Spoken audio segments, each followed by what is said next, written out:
So you can see here, we want to understand difference between DA versus DR. So I'll explain this with one example here.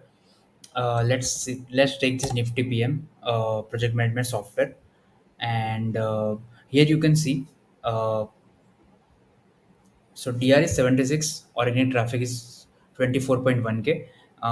Everything is looking fine till we see the difference between DR and DA. Because when you go to the Nifty PM site, project management, AI powered project management software, and when you see the DA metric is shows 43. So this is the huge difference between 76 of DR and 43 as a DA.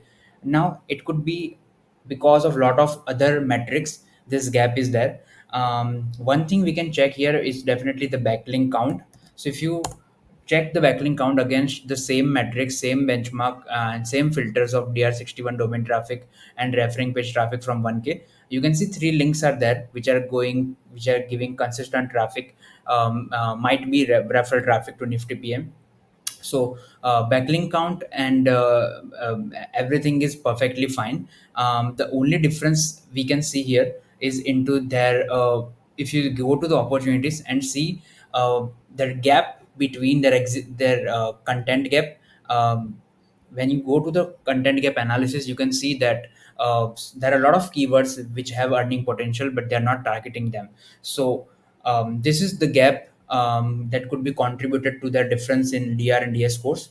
Apart from that, it could be apart from that, there could be reasons where internal linking is weak and their on-page SEO and technical SEO is not up to the mark. So varied reasons are there which could contribute to their difference in DA and DR scores. So if you can see here, just an example, I can mention. If I can see here, do two competitors and apply. So there are a lot of keywords that they're not targeting right now.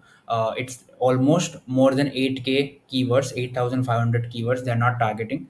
We can slow it down. We can make it in a way where provide more filters and uh, uh, slow like carry it out in a way where we can find lesser keywords, but still the gap would be there.